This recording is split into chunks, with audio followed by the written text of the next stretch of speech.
नौशहरा के इलाके गड़ी मोमिन में सैलाब का पानी घरों में दाखिल हो गया है। रिहायशी मवेशियों और सामान महफूज मकाम पर मुंतकिल कर रहे हैं। इस बारे में मजीद बताएंगी नादिया सबूही। जी, मैं सिर्फ मौजूद हूँ जिला नौशहरा के देहात गड़ी मोमिन के इलाके में, जहाँ पर सैलाबी रेला के पानी दाखिल हुआ है और ये पानी लोगों के घरों में दाखिल हो गया है, जिसकी वजह से यहाँ पर जो लोग हैं वो अपने मवेशी और जो कीमती सामान है वो दूसरी जगह पे मुंतकिल कर रहे हैं। इन लोगों का यही कहना है कि इनकी मुश्किलात बढ़ गई हैं।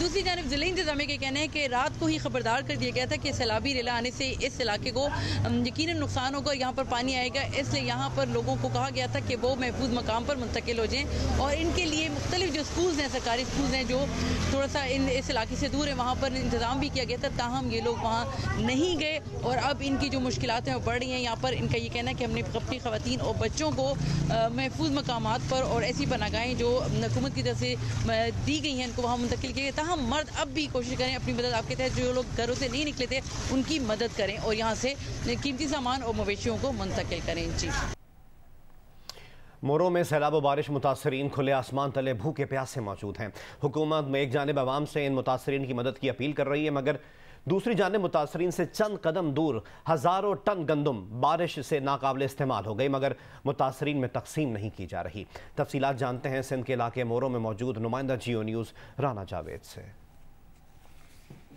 इस वक्त मैं सिंध के शहर मोरों में मौजूद हूँ, जहाँ जो बारिशें हुई हैं उसने बहुत ज़्यादा तबाही मचाई है। ये है लोग जिनके घर टूट चुके हैं, वो मेन नेशनल हाईवे के किनारे पर झोपड़ियां बना बना कर गुजारा कर रहे हैं। उनके साथ छोटे मासूम बच्चे हैं, खाने को कुछ नहीं है, पीने को कुछ नहीं है। लेकिन साथ ही दूसरी जानिब पे हम आपको मनाजिर दिखाएं, ये एक सरकारी गंदम का गोदाम है और ये कई माह से ये गंदम यहाँ पर रखी हुई है और इसकी हालत अगर मैं आपको दिखाऊं, कई 100 टन गंदम है, ये कीड़े पड़ चुके हैं, तबाह हो चुकी है, सारी गंदम जो है वो खराब हो चुकी है। गंदम किसकी है, क्या है? ये नबी बख्श बलोच सब इंस्पेक्टर फुट गोदाम की है। गोदाम की। हाँ। ये सरकारी गंदम है या सरकारी गोदाम? तो ये कब से रखी हुई है यहाँ पे? 2 महीने हुए हैं। तो ये अब खराब हो गई है सही हालत में? ऐसे हालत में बरसात 2 महीने है ना, 2 ही महीने बरसात पड़ी है, खराब हो गई है। खराब हो। ये जो कट्टे इधर बोरियां पड़ी है किस चीज की है? ये भी इसके हैं। ये सारी गंदम जाया हो गई इधर। हाँ, पानी में बह गई। हाँ, आप देख रहे हैं कि ये चारों तरफ ये जो बोरियां जिसे कट्टे कहते हैं आमतौर पर, ये गंदम के कट्टे थे, गंदम की बोरियां थी, हर तरफ बिखरी पड़ी है। बारिश में गंदम बह गई है, तबाह हो गई है। आप कहाँ रहते हैं? जिसे आप इधर रहते हैं, एक गाँव है इधर बुट गया है, लुट गया गाँव। हाँ, इधर बैठे हैं। तो आप लोग के पास खाने पीने का सामान है? सामान कुछ भी नहीं है सही। तो ये गंदम इतनी सारी पड़ी है आपकी? सारी पड़ी है तो सरकारी बंदा बैठा है। तो ये खराब हो रही है? खराब हो रहे तभी नहीं उठाने देते, उठाने नहीं देते। जी, आपने देखा, ये देखें, ये छोटे छोटे मासूम बच्चे हैं, ये इन झोपड़ियों में रह रहे हैं। इनका कहना है कि लोग आते जाते अगर कोई गंदम दे दे, कोई खाना पीना दे दे तो इनका गुजारा हो रहा है, वरना सरकार की तरफ से इस गंदम को उठाने की इजाजत नहीं है। कभी खाना मिलता है, कभी नहीं मिलता, भूखते बैठे हम, कुछ ले हो तो सही हमको। बदबू यहाँ पे इस वक्त है। ये साजिद कैमरामैन आपको करीब से दिखाएंगे कि ये गंदम खराब हो चुकी है, बिल्कुल अब नाकाबिल इस्तेमाल है। शायद अंदर की बोरियां जो पानी से महफूज रह गई हैं या वो काबिल इस्तेमाल हो, तो कम से कम वही देखे जो एतराफ़ के जो मुतासरीन हैं उनकी मदद की जा सके।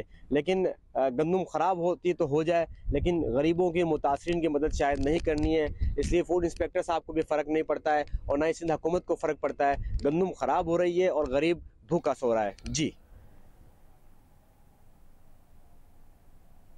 कोहिस्तान के इलाके दोबेर में सैलाबी रेले के बाइस बाजार और पुल तबाह हो गए हैं। दोबेर से आगे रास्ता मुनक़ता हो गया। कोहिस्तान से अपडेट करेंगे जियो न्यूज़ के नुमाइंदे अरफा फिरोज ज़की। अच्छा, बिल्कुल, जियो न्यूज़ की टीम पहुंच गई है कोहिस्तान और ये इलाका दोपहर का है और ये सबसे ज़्यादा मुतासिर जो है वो सैलाब की वजह से हुआ है। मेरे कैमरामैन खलीक अहमद आपको दिखा सकते हैं कि पीछे जो पानी का ये जो दरिया सिंध है, इसका जो बहाव आप देख सकते हैं कि तुग़यानी बहुत ज़्यादा है।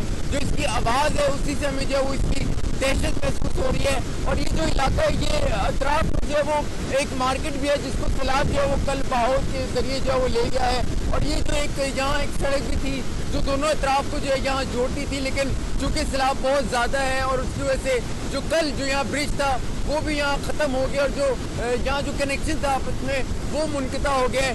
रेस्क्यू मूवमेंट टूट गई जाने से जो वो 9 डेथ्स अभी तक रिपोर्ट हुई हैं, लेकिन ताहाल यहाँ रेस्क्यू का काम अभी शुरू हो नहीं पाया क्योंकि रास्ता है वो मुनक़ता हो गया है और अभी तक रेस्क्यू का काम यहाँ शुरू ही नहीं हुआ। जी, सिंध में हालिया बारिशों और सैलाब ने तबाही मचा दी। हजारों गांव मुतासिर हैं, हर तरफ पानी ही पानी है। हुकूमत की जानिब से रिलीफ के ऐलान तो किए गए हैं, लेकिन रिलीफ की फराहमी ताहाल नाकाफी है। मजीद बता रहे हैं जामशोरों से नुमाइंदा जियो न्यूज़ हामिद शेख। जी बिल्कुल, हालिया बारिशों और सैलाब ने सिंध के मुख्तलिफ अजला में तबाही मचाई हुई है। बिलखुसूस जो लाड़काना और सक्कर डिवीज़न के अंदर बारिश के बायस से बुरी तरीके से तबाही मची हुई है। बात अगर की जाए सिंध के मुख्तलिफ अजला की तो हैदराबाद, जामशोरों के अलावा टंडोलिया, टंड मोहम्मद खान, बदीन, उमरकोट, सांगड़ में खासा इस पर भी वहाँ पर पानी मौजूद है। हज़ारों की तादाद में जो है गाँव पानी में बह गए। सिंध हुकूमत की जानिब से इमदाद के दावे तो किए जा रहे हैं, लेकिन जिस तरीके से इमदाद को मिलना चाहिए थी उस पर इस तरीके से इमदाद नहीं मिल पा रही। साहिली इलाका चौहड़ जमाली के गांव जुम्मन सोंडाई के मकीनों के कच्चे घर बारिशों की वजह से ज़मीन बोस हो गए हैं और जो बच गए हैं वो 5 से 6 फुट पानी में डूबे हुए हैं। मकीन किस तरह ज़िंदगी गुजार रहे हैं बताएंगे मुतासिरा गांव में मौजूद नुमाइंदा जियो न्यूज़ शाहिद सिद्दीकी। जी, मैं इस वक्त सुजावल के साहिली इलाके चौहड़ जमाली के गांव जुम्मन सोंडाई के अंदर मौजूद हूं। आप मेरे पीछे ये देख सकते हैं कि हालिया बरसातों के बाइस इस गांव के जो घर थे वो सारे के सारे जो है वो ज़मीन बोस हो गए हैं। इनकी जो कच्ची झोपड़ियां थी, इनका जो सर छुपाने का जो ठिकाना था वो बारिशों के बाइस जो है वो गिर गया है और इस वक्त भी यहाँ पर जो है 5 से 6 फीट पानी जो है जमा है, जिसकी वजह से इनके घर जो है वो आधे जो है पानी के अंदर डूबे हुए हैं। इनकी फसलें जो है वो सब की सब जो है पानी के अंदर डूब गई है। इन्होंने इस जगह अपने गांव से मुत्तसिल जो बंद था, हिफाजती बंद था, उस पे जो है उन्होंने पनाह ली है। ना इनके पास खाने के लिए राशन है, ना इनके पास पीने के लिए साफ़ पानी है और ना ही इनको हुकूमत की जानिब से किसी किस्म की कोई इमदाद दी गई है, ना इनके पास खेमा है। ये इनके घर हैं जो ज़मीन बोस हुए हुए हैं। इन्होंने कहा कि 2 से ढाई महीने जो बारिश हुई है उसके नतीजे में इनके तमाम घर और जो भी इनकी ज़रूरी फसलें थी वो तमाम की तमाम जो है ज़ेरे आब आ गई हैं।